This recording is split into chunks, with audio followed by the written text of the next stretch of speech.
You know my name, but who are you? Just another American who saw too many movies as a child. Do you really think you have a chance against us, Mr. Cowboy? Yippee-ki-yay, motherfucker. Well, okay, people, welcome back to the channel for the second installment of Edward Snowden, Traitor, or Patriot Whistleblower.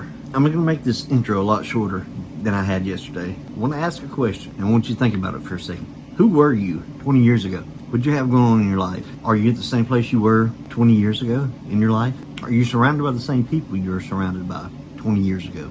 You may be in the same place in life. You may be surrounded by the same people. I don't know. I don't know you personally. I don't know your case. Yesterday, when I woke up, I was still married. That made 23 years. Although we're at a point in the marriage to where if you watch any of my other videos, you know that it's not going great. It was really weird for me yesterday. First time that I had not called my wife and wished her a happy anniversary in 23 years.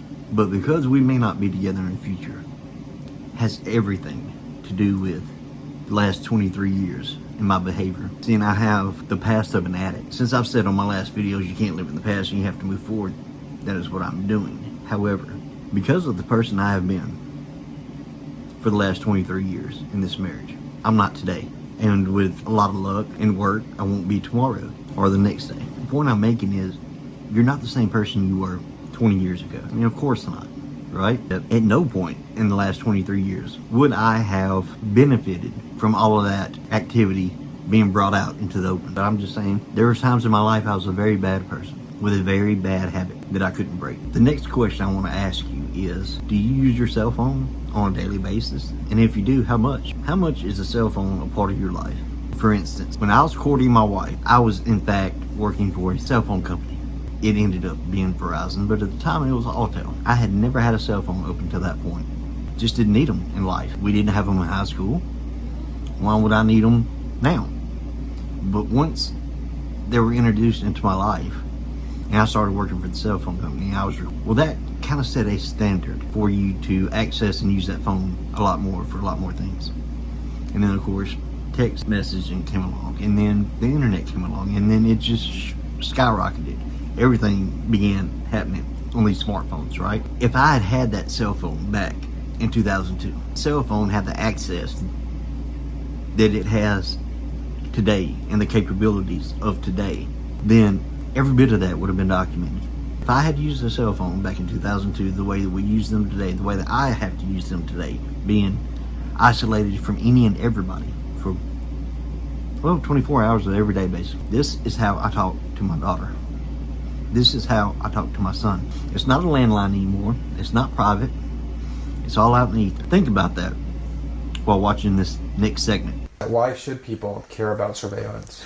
Because even if you're not doing anything wrong, you're being watched and recorded. And the storage capability of these systems increases every year consistently by orders of magnitude, to where it's getting to the point you don't have to have done anything wrong. You simply have to eventually fall under suspicion from somebody, even by a wrong call. And then they can use the system to go back in time and scrutinize every decision you've ever made, every friend you've ever discussed something with, and attack you on that basis to sort of derive suspicion from an innocent life and paint anyone in the context of a wrongdoer. The CIA, Central Intelligence Agency. It was established to collect, analyze, then evaluate foreign intelligence, while at the same time being authorized to conduct covert operations. Simply put, it was created to coordinate a centralized gathering and analysis of foreign intelligence. Period. You can't come forward against the world's most powerful intelligence agencies and be completely free from risk, because they're such powerful adversaries that no one can meaningfully oppose them. If they want to get you, they'll get you in time.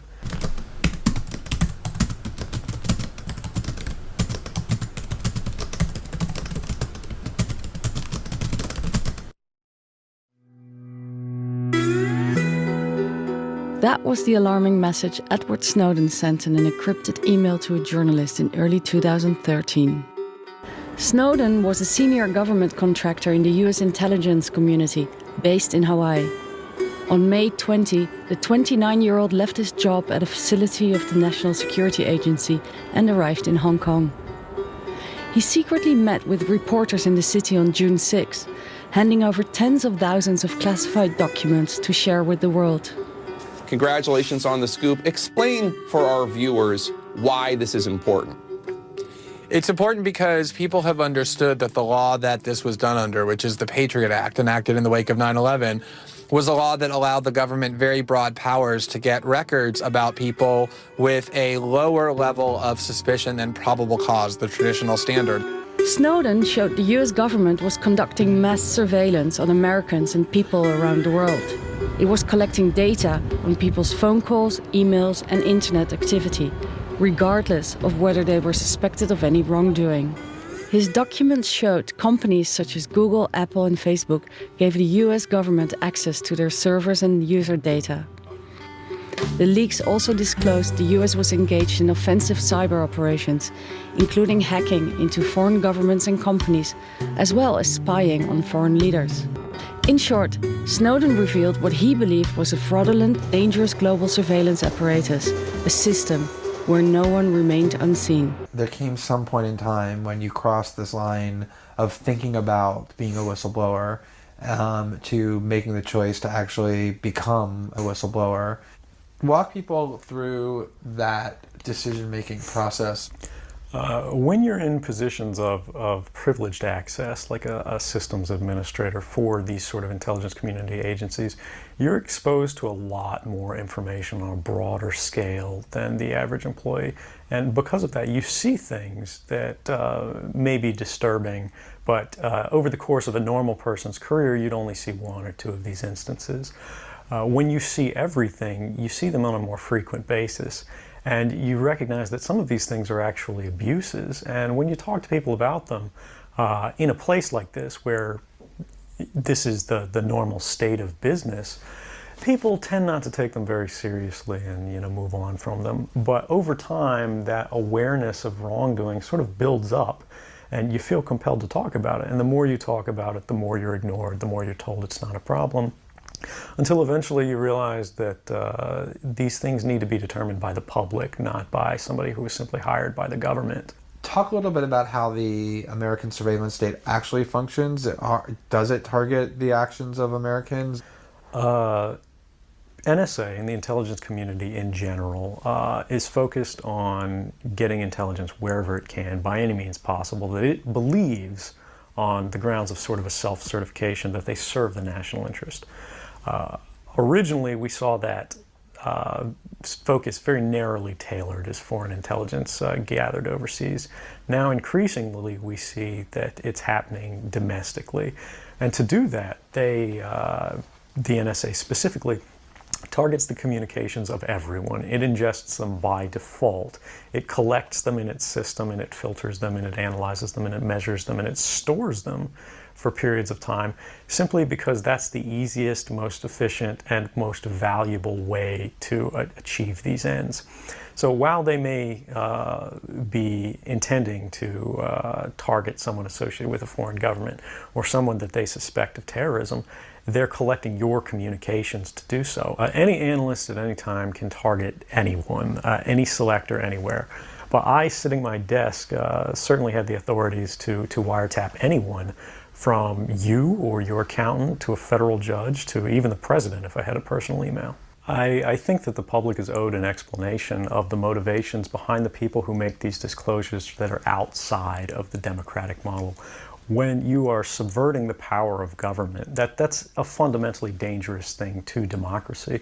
And if you do that in secret consistently, as the government does when it wants to benefit from a secret action that it took, it'll kind of give its officials a mandate to go, hey, tell the press about this thing and that thing, so the public is on our side.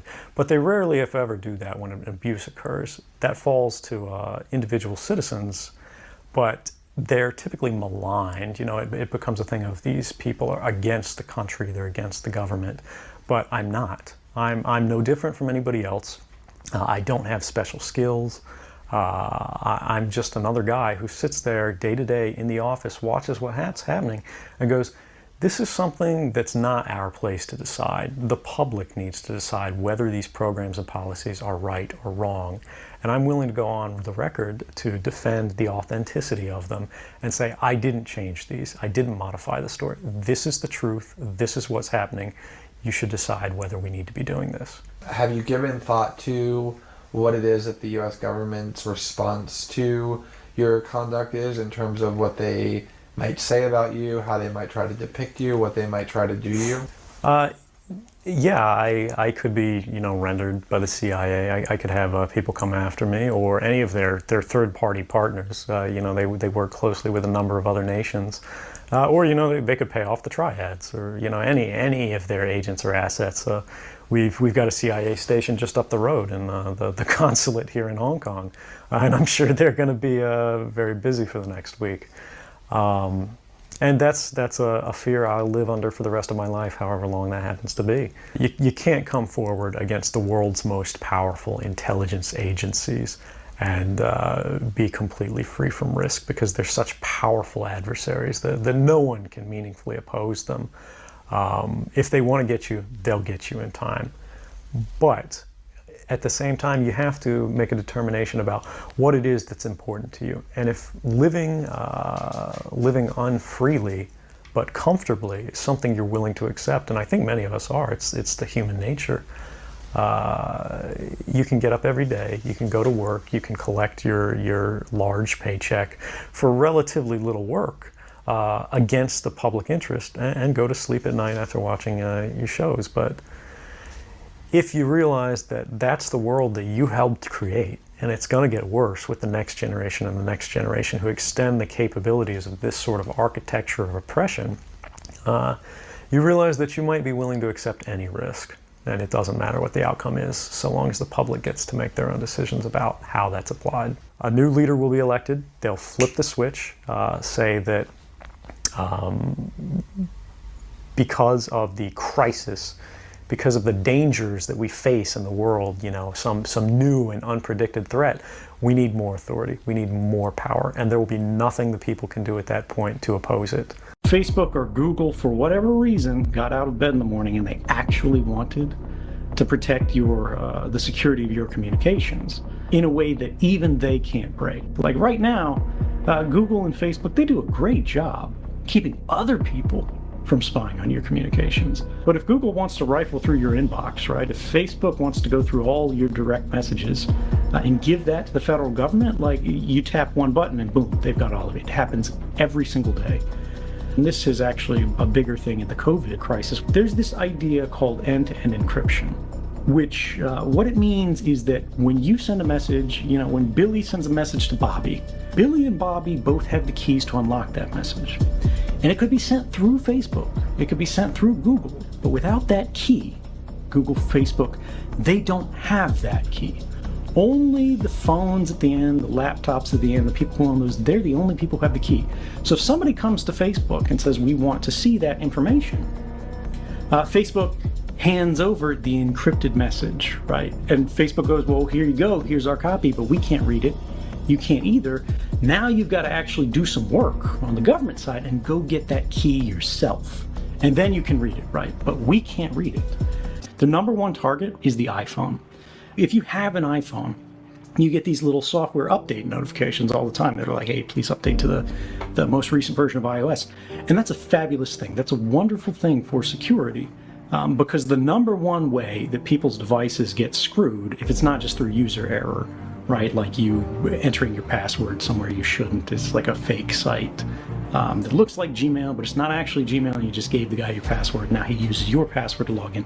But to actually break into a device is that it's not patched, right? Patch means getting these security updates, these little code updates that fix holes that researchers found in the security device. Well, Apple's really good about rolling these out all the time for everybody in the world. The problem is basically all these different iPhones, right? You got an iPhone 6, you got an iPhone 8, you got an iPhone X, you got an iPhone, 3, whatever. These are all running a pretty narrow band of software versions. And so these guys go, if they want to target, for example, Android phones, like Google phones, like a Samsung Galaxy or something like that, there's like 1 billion different phones made by 1 billion different people. Half of them are completely out of date. But what it means is it's not one version of software they're running, it's like 10,000. And this is actually bad for security on the individual level. But it's good for security in a very unusual way, which is the guys who are developing the exploits.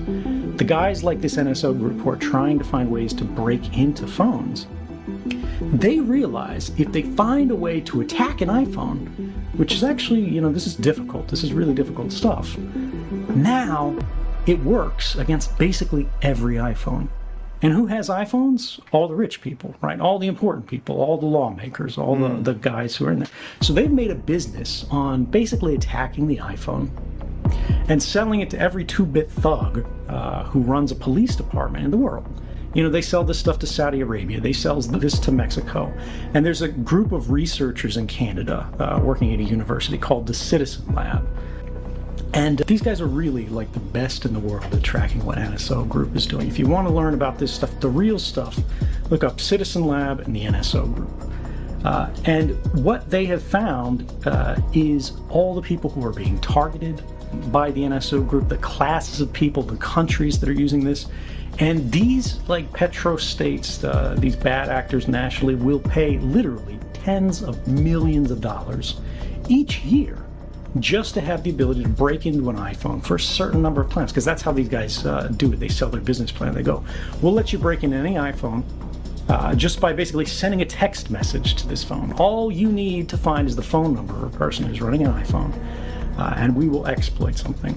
Like the easiest forms of exploit, or rather the easier types of exploits, are where they send you a text message, right? And it'll be like an iMessage or something like that.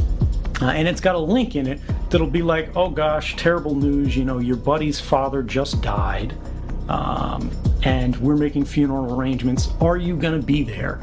It's the day after tomorrow. And when you click the link for the funeral arrangements, it opens your web browser. And the web browser on your phone is always the biggest, most complicated process in it, right? There's a zillion lines of code in this, as opposed to an instant messenger where there's fewer lines of code in it. And this is the problem, is on the phone.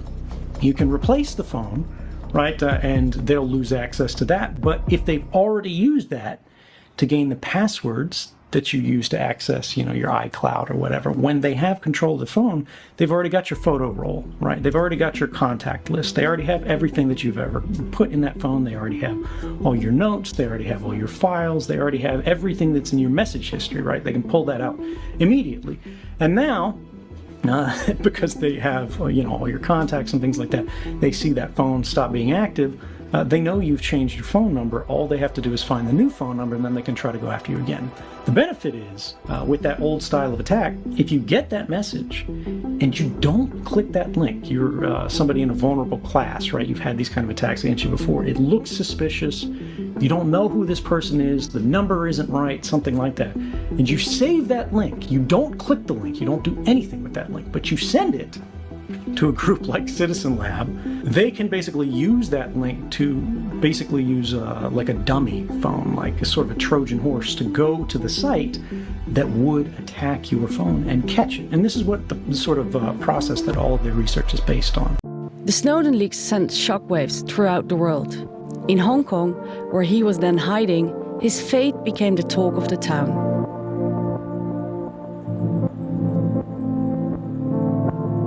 On June 23rd, Snowden left Hong Kong. On his way to South America, he became stranded at Moscow airport because his US passport had been cancelled. Snowden's revelations led to more public awareness and debates around privacy issues in democracies around the world. There was even a new term coined, the Snowden effect. The Snowden effect is the direct and indirect gains in public knowledge from the cascade of events and further reporting that followed Edward Snowden's leaks of classified information. The Snowden leaks fueled debates about the complex relationship between national security and information privacy. governments boosted their security to guard against future leaks by more tightly securing their internet exchanges and in many instances stepping up their military surveillance. Even though the US government charged Snowden with espionage and theft of government property, his leaks led to some of the largest reforms in the country's surveillance and data protection law since 1978, when the Foreign Intelligence Surveillance Act was established. The changes included the USA Freedom Act, which passed in 2015, ending the NSA's dragnet of bulk collection of phone data on Americans who are not under terrorist investigation. For the first time in 40 years of US history, since the intelligence community was reformed in the 70s, we found that facts have become more persuasive than fear. For the first time in recent history, we found that despite the claims of government, the public made the final decision, and that is a radical change that we should seize on, we should value, and we should push further.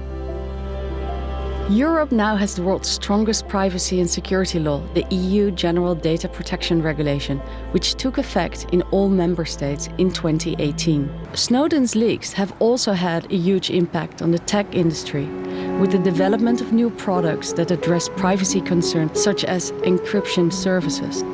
Nations around the world are now more alert to the possibility that every piece of hardware and software may provide a backdoor for intelligence and law enforcement. After initially finding himself stranded at Moscow airport for 6 weeks, Snowden was granted temporary asylum in Russia in 2013 and gained Russian citizenship along with his family in 2022. The Snowden saga has failed to deter subsequent leaks of government agency documents and private data leaks in the decade since. The most prominent recent US intelligence disclosure took place in April 2023, when the Discord Pentagon leaks sent the US Department of Defense into full damage control. Among other things, it contained private conversations between senior South Korean officials about Ukraine, suggesting Washington had spied on a key Asian ally. Edward Snowden became a celebrated whistleblower to his admirers, but his detractors saw him as a traitor.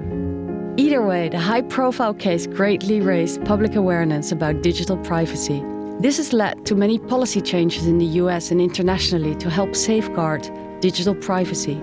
In the aftermath of the Snowden leaks, some countries have banned bulk digital data collection and fined major tech firms for failing to protect user data. But many jurisdictions have yet to enact laws that would create a more open, accountable, and transparent digital environment. I do thank you guys for hanging out with me today. I hope you enjoyed the video. I am working on part 3 right now. Don't know when I'll have it out. It'll be soon, guys. I hope you have a blessed day. And as always, thanks for hanging out. I'll see you next time. Excuse me. I believe I asked you to put a chick in this and make her gay.